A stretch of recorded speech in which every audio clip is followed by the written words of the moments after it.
जो आपके प्रशांत किशोर हैं, जो 200-400 करोड़ जो भी खर्च किया होगा, उससे अभी वो सिर्फ चर्चा में बने हुए हैं। जी, वो खर्चे का खर्चा जो है वो आखिरी समय में होता है 2-3 दिनों में, जिसमें कि वो जी। वोट खरीद-फरोख्त शुरू होता है कि पूरा का पूरा दाँव पिट गया, बहुत सारे बिचौलिए आएँगे। सर मैं सतीश झा के साथ बजाऊँगा। आप भीड़ की बात करते हैं, भीड़ सबसे ज़्यादा तेजस्वी यादव के साथ रहती है। किसके साथ रहती है? तेजस्वी यादव के साथ। तेजस्वी यादव के साथ। अभी सर कह नहीं, रहे हैं कि भीड़ मतलब कोई से संगठन नहीं है। भीड़ से अभी कोई निष्कर्ष निकालना मुश्किल होगा, लेकिन जो अभी इसी से जोड़ के हम देखेंगे, जो सवाल आप मनीष जी से पूछे थे नौकरी वाला, जी, हमको लगता है तेजस्वी यादव थोड़ा सा जोश में कुछ ज्यादा ही कह गए नौकरी के सवाल में। यदि वो 2020 के तर्ज पे रहते, जिसमें कि उनका बहुत अच्छा रिस्पांस मिला था, काफी क्लोज आ गए थे, सरकार बनाने तक पहुंच गए थे, नहीं बन पाया। सबसे बड़ी उन्होंने पार्टी कहा थी था, उनकी। हाँ, उन्होंने कहा था कमाई, दवाई, सिंचाई, पढ़ाई, ये स्लोगन दिया था और कमाई सबसे ऊपर था। तो उसका एक असर देखा गया था चुनाव में। लेकिन इस बार हम घर घर नौकरी देंगे। अब मनीष जी जैसे बोल रहे थे, अब उसको सारे लोग मान के बोल रहे हैं जुमला है, घर घर कैसे नौकरी देंगे, कम से कम कुछ संख्या में बोल देते 1 लाख देंगे, 2 लाख देंगे, 10 लाख देंगे, तो वो ज्यादा एक अर्थ लगता। लेकिन है अभी वहां पे कंपटीशन चला है, हम इतना देंगे तो हम उतना देंगे। लेकिन इसका असर हमको लगता है जो समझदार जो जनता है और बिहार की जनता जो वोटर है, बाकी कम से कम नहीं हो, लेकिन चुनावी जब मैदान में आता है तो बड़ा समझ के साथ वोट करता है।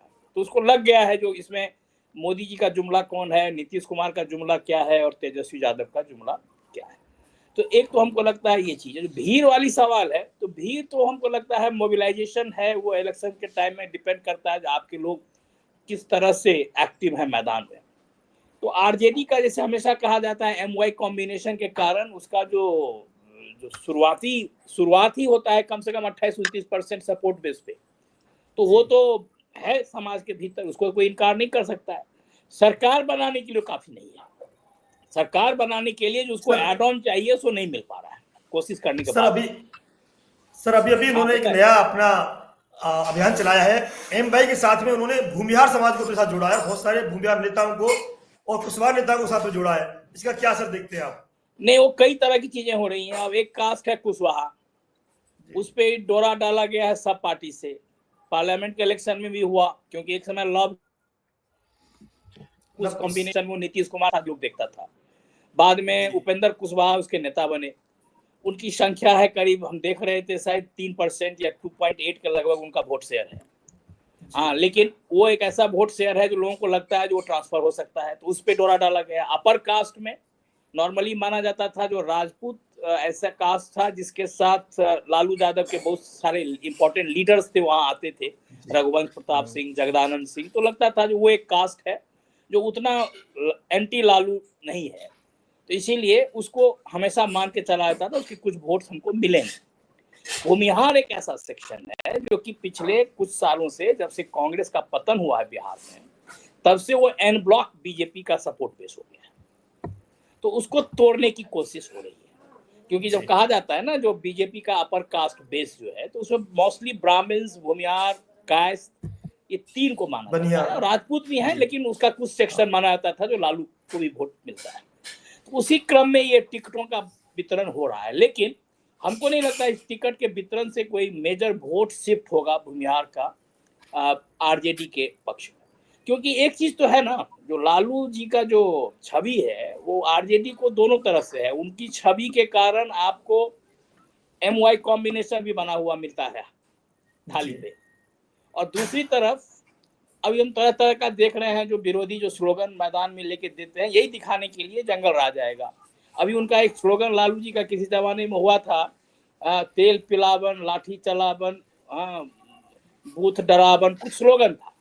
तो अब वो स्लोगन प्ले किया जाता है ऑडियो फॉर्म में चुनावी रैलीज में। कहने का मतलब जो वही दल है जो फिर आने वाला है, जो फिर वही लाठी चलावन होगा।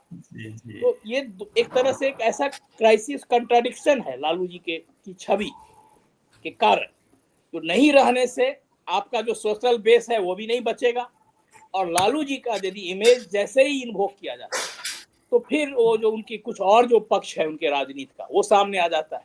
तो ये एक तरह से इस द्वंद्व में फंसा हुआ है आरजेडी की राजनीति, और इसीलिए वो एमवाई कॉम्बिनेशन 28 से 29% का बनता है। अब तो सारे मुस्लिम और सारे यादव तो वोट नहीं कर देते होंगे, लेकिन मान के चलता है जो 28-29% है वो 32-33 नहीं हो पाता है। उसका यही कारण है जो एड ऑन नहीं होता, एड ऑन की समस्या है। कांग्रेस आज के तारीख में बिल्कुल नगण्य हो गया है, उसका कोई प्रेजेंस नहीं है। केवल यही जो इतना सीट चाहिए और नहीं चाहिए उसी की राजनीति में फंसा हुआ है, अपने संगठन को खड़ा करे। हाँ, केवल वो 6 महीना साल भर में एक यात्रा राहुल जी का निकल जाएगा, उससे संगठन खड़ा होने वाला है नहीं। लेकिन आज के तारीख में वो कुछ ला नहीं पाता है। हाँ, लेफ्ट पार्टी वोट्स लाता है, कुछ सीट्स में बदलता है आरजेडी और महागठबंधन के लिए, लेकिन आज के तारीख में मुख्य रूप से आरजेडी अपने बलबूते पे ही जो उनकी जो सामाजिक जो आधार है वो आरजेडी की आधार है महागठबंधन। सर, प्रोफेसर ठाकुर साहब ये बताइए, धनबल और बाहुबल कितना महत्व रखता है बिहार के चुनाव में? देखिए, बाहुबल का महत्व तो मुझे लगता है कि अब बिहार में थोड़ा कम हो गया है, नॉर्मली रहता है, लेकिन बाहुबल के द्वारा किसी को आप पोलिंग बूथ पर जाने से रोक दें या उनके बदले वोट कास्ट कर दें, ये बात तो अब हो गई इतिहास की। लेकिन धनबल का उसके बदले बहुत ज़्यादा रोल मुझे लगता है शुरू हुआ है। जो खबरें आती हैं, हम लोगों के पास तो कोई फर्स्ट हैंड खबरें नहीं होती हैं, सेकंड हैंड खबरें होती हैं।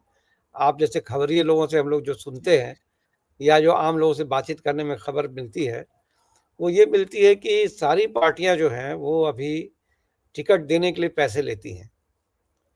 कुछ पार्टियां लेती हैं, कुछ उनके नेता लेते हैं, कुछ उनके बिचौलिए लेते हैं, लेकिन ऑन एन एवरेज ये माना जा रहा है कि यदि आप बहुत मजबूत कैंडिडेट नहीं हैं, कि आप अपने बल पे टिकट ले रहे हैं, तो आप फिर नेगोशिएट करते हैं और उसमें पैसे का आदान प्रदान होता है। तो एक तो ये लेवल होता है कि टिकट लेने के लिए पैसे का आदान प्रदान शुरू हो जाता है, पार्टी फंड में दें वगैरह वगैरह जो भी हो, और वो अच्छा खासा अमाउंट होता है। अभी आरोप ये लग रहा है कोई 6 करोड़ ले लिया, कोई 5 करोड़ ले लिया वगैरह वगैरह। दूसरा जो सभी पार्टियों पर लग रहा है सर, सभी पार्टियों पे आरोप लग रहा है ये।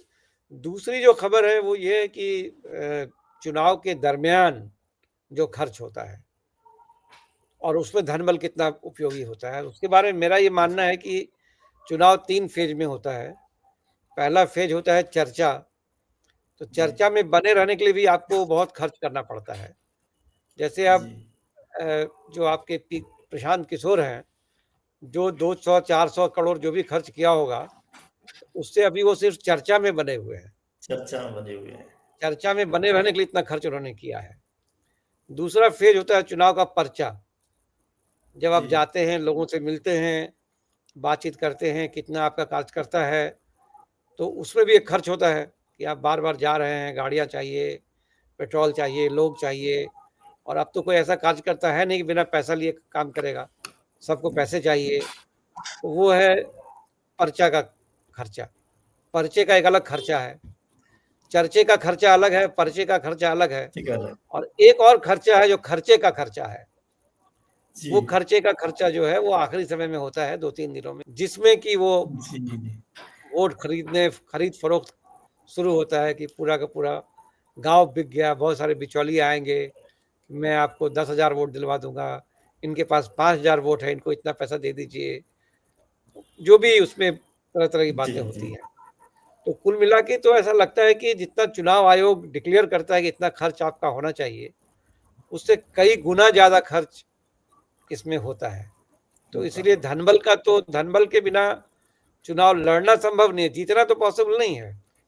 धनबल से आप जीत नहीं सकते हैं, ये तय है, लड़ सकते हैं, लेकिन धनबल के बिना आप लड़ नहीं सकते हैं, ये भी तय है।